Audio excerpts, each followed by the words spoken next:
유료 회원만의 남다른 서비스.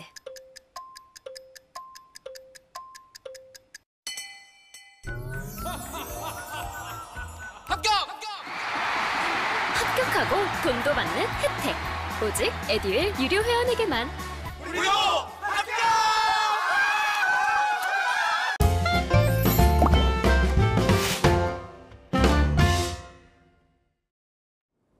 소방직 공무원을 준비하는 학생 여러분 반갑습니다. 에듀윌 소방직 한국사 임진석 강사입니다. 기출을 분석하면서 우리가 소방직 공무원에 한 걸음 더 나아가자. 오늘은 2019년 소방직 한국사 기출문제를 준비해 봤습니다. 자, 먼저 총평부터 드리자면은 2019년 소방직 한국사 기출은 이렇게 얘기할 수 있습니다. 빠밤. 예. 이지. 예. 이 2019년 소방직 한국사는 이전에 비해서 상당히 평이하게 출제가 되었어요. 쉽게 문제가 나온다라고 했을 때, 예, 여러분들은 더 긴장을 또 하셔야 돼요. 왜냐면은 누구나 다 맞추는 문제들 한두 개만 틀려도 그냥, 남들보다 두 걸음 합격에 뒤처지게 될 수 있단 말이죠. 그래서 쉽게 나온다라고 해서 덤벙덤벙 되면은 남들은 다 맞추고 있단 말이죠. 예, 이런 사실을 항상 명심해 주셔야 되겠습니다. 자, 그러면 실제 문제를 보면서 문제를 한번 분석해 보도록 하겠습니다.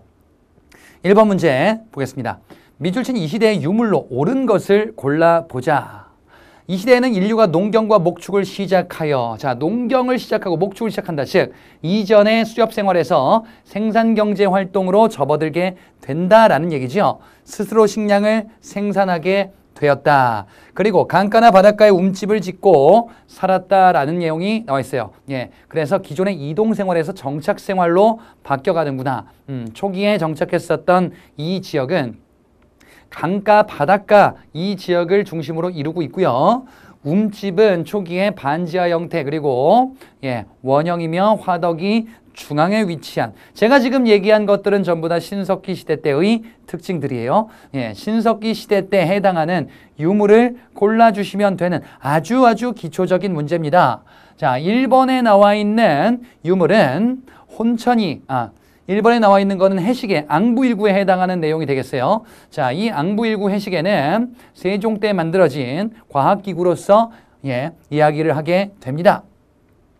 신석시대 때 이런 것들을 만들 이유가 없겠죠? 2번에는 청동방울이에요.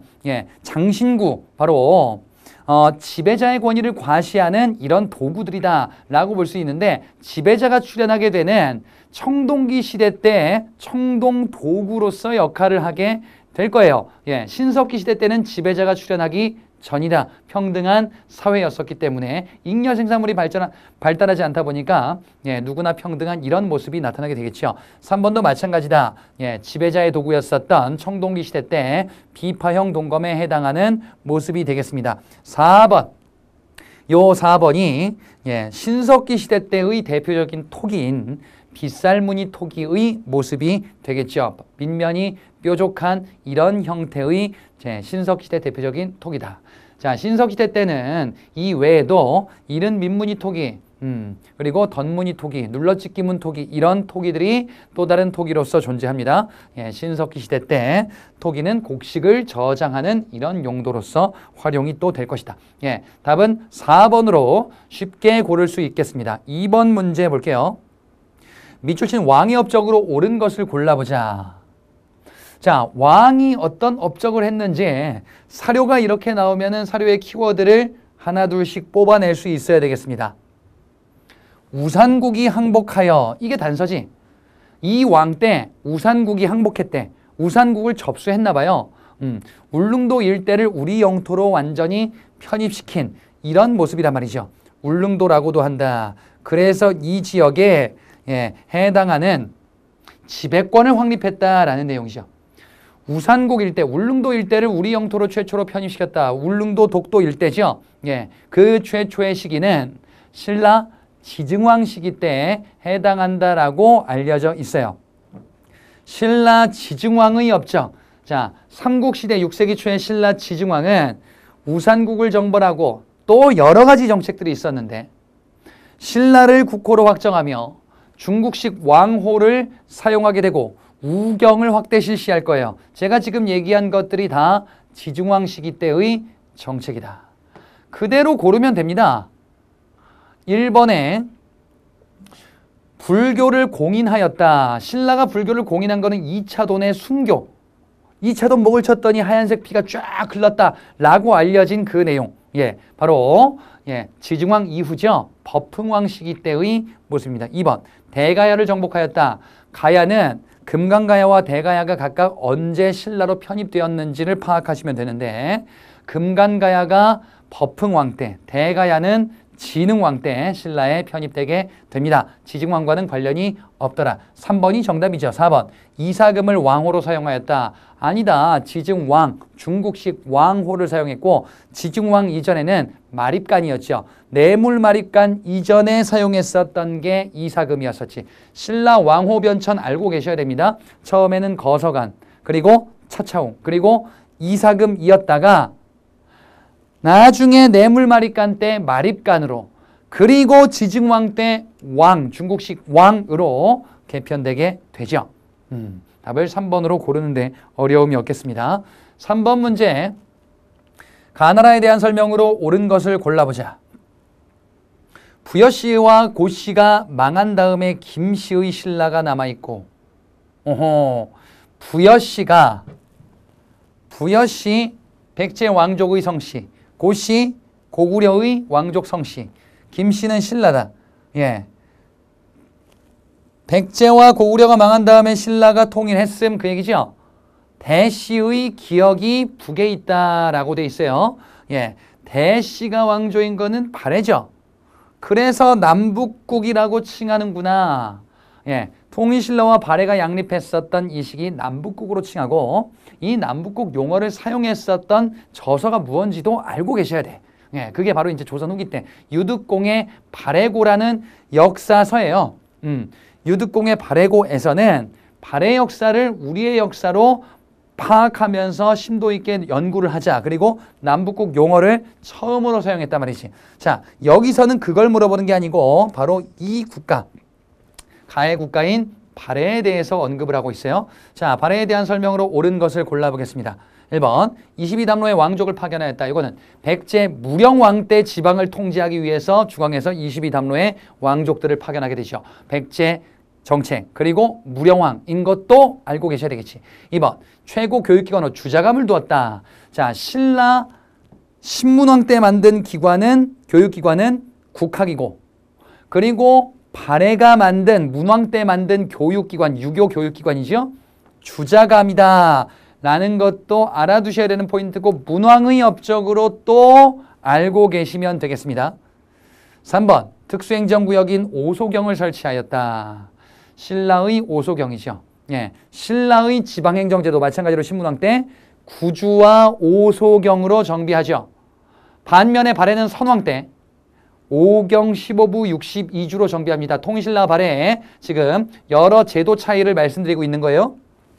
3번 틀렸습니다. 4번 사회질서를 유지하기 위한 8조법이 있었다. 8조법은 고조선의 법이죠. 그래서 택도 없다. 답은 2번이 되겠습니다. 4번 문제로 넘어가 보겠습니다. 다음 유훈을 남긴 왕의 업적으로 옳은 것을 골라보자 라고 돼 있어요. 자, 이 유훈을 남긴 왕의 업적이 돼요. 이 왕이 누군가? 자, 유훈이래. 유헌의 형식이구나. 그리고 지금 1조 보니까 부처께서 지켜주는 힘에 의지한 것이다. 불교를 상당히 강조를 하고 있어요. 그리고 모든 서원은 도선이 세울 곳을 정해. 도선은 풍수지리서를 들여왔었던 신라 말대 승려인데 풍수지리 사상이 지금 반영이 되어 있어요. 연등의 팔관해를 가감하지 말고 시행해라. 연등의 팔관해라는 불교 행사를 중요하게 부각하고 있어요. 그래서 지금 얘기들은 불교를 중시 여기면서 풍수지리 사상을 또 중요시 여기고 있네. 고려사, 고려시대 왕인가 봐요.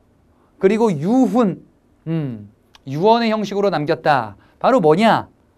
고려 초 태조 왕건의 훈요십조예요. 훈요십조. 훈요십조는 태조 왕건이 후대 왕들에게 전하는 유언의 형식의 그 글이란 말이지. 여기서 훈요십조에서는 태조 왕건이 불교의 중요성, 그리고 민생 안정, 풍수지리 사상 이런 것들을 중요하게 여겼다라는 것을 파악할 수가 있어요. 그리고 고구려 계승의식도 표방했음을 확인할 수도 있겠습니다. 자, 고려 태조 왕건의 업적으로 옳은 것을 골라주시면 되겠습니다. 태조 왕건은 후대 왕들에게 훈육십조, 그리고 신하들에게 이런 글을 남겼어요. 정계와 계백요서를 지어 남겼다. 뭔가 하고 싶은 말이 많으신가 봐요. 투머치 토커신가 봐. 예. 그래서 여러 가지 글들을 남겼다라고 알려져 있다. 그래서 태조 왕건의 또 다른 정책으로 알고 계셔야 되겠습니다. 2번, 노비안건법을 실시하여 호족의 경제력을 약화시켰다. 이는 왕권을 강화했었던 고려 초기 광종의 정책이죠. 광종은 노비안건법 실시하고 과거제 실시해서 호족의 경제, 정치적 기반을 약화시키고 왕권을 강하게 만드는 정책을 이어가죠. 3번, 전국 주요 지역에 12목을 설치하고 지방관을 파견하였다라고 돼 있어요. 이는 고려 초기 성종의 정책이죠. 성종 때 또 투머치 토커가 있죠. 예, 시무 28조를 건의했었던 최승로가 있습니다. 이 최승로의 건의에 따라 지방관을 최초로 파견하게 됩니다. 성종이다. 4번, 중국의 귀한 쌍기의 건의를 받아 과거제 실시했다. 그래, 노비안건법과 과거제는 광종의 각각 정책이다. 예, 답을 1번으로 고를 수 있겠네요. 5번 문제 보겠습니다. 가왕에 대한 설명으로 옳은 것을 골라보자. 농사는 천하의 대본이래요. 농사와 관련된 어떤 글을 쓰고 있어. 근데 가께서는, 이 왕께서는 자, 백성리를 마음에 드셨대. 지방마다 풍토가 같지 아니하여 곡식을 심고 가꾸는 법이 각기 맞는 게 있다. 맨 끝에 결정적인 단서가 있어요. 고을의 늙은 농부들에게 물어 그 효과가 입증된 것. 출처를 보고 파악할 수도 있고요. 이 출처가 만약에 없다면 요게 단서이기도 해요. 조선 초 세종 때 편찬된 농사직설인데, 농사직설은 우리의 농법을 소개한 거예요. 그런데 소개하고 정리하는 데 있어서 세종께서 농부들의 의견을 물은 거예요. 노하우들을 모은 거예요. 의견을 경청하고 있구나. 세종 때. 예. 이것도 단서인 거지, 농사직설. 우리의 농법을 정리하는데 농부의 의견을 물었다. 농사직설. 누구냐? 세종입니다. 조선 초 세종 때에는 의정부 서사제를 시행하게 되면서 왕권과 신권의 조화를 꾀하게 되죠. 그리고 집현전이라는 학술기관을 만들고 경연을 실시하면서 신하들의 의견을 경청하고자 했었어요. 그리고 세종 때에는 경제정책 수취제도로서 공법제도 시행을 위하여 설문조사도 했네. 아, 신하들의 의견, 백성들의 의견, 농부들의 의견들을 경청하는 왕이구나. 대외적으로는 정벌했다. 여진 정벌, 사군 육진, 스시마 정벌, 예, 이런 정벌들이 있다라는 사실, 세종 때 있었던 모습입니다. 자, 그러면 보기를 한번 골라보겠습니다. 1번, 경국대전을 반포하였다. 경국대전의 반포는 성종 때 이루어진 조선의 기본 법전입니다. 세조 때 편찬되기 시작하여 성종 때 완성 반포된 거예요. 성종이다. 2번, 육조 직계제가 아니고 세종 때는 예, 의정부 서사제죠. 육조 직계제는 그 이전 태종, 그 이후 세조 때 실시됐었던 예, 정치 운영의 방식입니다. 3번, 삼강행실도 문화편에 나오는 주제일 겁니다. 삼강행실도는 조선 초기의 대표적인 윤리서로서 세종 때 편찬됩니다. 이게 무엇이었냐? 충신, 효자, 연려의 행적을 그림을 그리고 글을 첨부한 예, 윤리서예요. 조선 초기 때. 예, 이게 바로 세종 때 편찬된 또 다른 문화 사업이 되겠습니다. 4번, 집현전을 계승한 홍문관 설치. 집현전 설치한 게 세종이고, 이 집현전이 세조 때 폐지되고 나중에 세조 때 홍문관 이름으로 부활되게 되죠. 예, 답은 그래서 3번 세종이 되겠습니다. 5번 문제 가보겠습니다. 6번이죠. 예. 밑줄 친 이것에 대한 설명으로 옳은 것을 골라보자 라고 되어 있습니다. 자, 이것은 고려 초기 대장경으로, 최초의 대장경이래. 거란의 침입을 받았던 현종 때 부처의 힘을 빌려서 물리치는 염원에서 만들기 시작하였다. 자, 고려 대장경을 한번 정리해 보려고 해요. 대장경. 일단 대장경이 뭐냐? 예, 고려의 대장경은 경, 율, 론, 불교 경전, 율법, 그리고 승려 해석, 경율론의 3장 이런 것들을 종합적으로 엮은 불교 전집의 성격을 띠고 있는 게 대장경이고 고려시대 때 많은 대장경들이 편찬되죠. 자, 우리가 세 가지를 파악할 수 있어야 되겠습니다. 최초의 대장경은 바로 초조대장경. 자, 이 초조대장경은 고려 초기 거란을 격퇴하기 위해서 만든 대장경이에요. 예, 거란을 격퇴하기 위해서 만든 대장경인데 요거는 몽골의 침입이 있을 때 요때 소실됐어요. 요거 이제 목적이 되겠죠. 그 다음에 이에 관련된 주석서들을 모아서 편찬한 일종의 보충본 속편, 속장경이 있죠. 이는 교장이다라고도 이야기를 합니다. 자, 이 속장경은 누가 편찬하였느냐? 의천이 편찬합니다. 그래서 주석 목록서를 만드는데 그게 바로 신편제종 교장 총록이라는 글을 만드는구나. 교장이 있구나. 이렇게 보시면 되죠. 그리고 교장도감이라는 기구를 만들어요. 마찬가지로 몽골 침입 때 소실됩니다. 그 다음에 우리가 알고 있는 팔만대장경이 있네요. 이는 제조대장경이다 라고도 이야기를 하는구나. 자, 이 편찬했었던 목적은 바로 몽골의 침입을 격퇴하기 위한 목적을 가지고 있죠. 그리고 이 팔만대장경은 대장도감을 통해서 만들 겁니다. 강화도에서 보관하고 있다가 이후에 이는 합천 해인사로 옮기게 될 겁니다. 유네스코 세계 기록유산으로 등재되어 있죠. 요 대장경의 차이를 구분할 수 있어야 되겠다. 구분해서 물어보니까요. 자, 그러면 지금 여기서는 뭔가 보니까 고려 최초의 대장경이래요. 고려 최초의 대장경 거란 침입받았다. 초조대장경 얘기하는 거죠. 초조대장경에 대한 설명으로 옳은 것을 골라주시면 되겠습니다. 1번, 몽골 침입 때 불타버렸죠. 소실됐어. 그래서 다시 만들자. 바로 뭐냐? 제조대장경, 팔만대장경이다. 그렇지.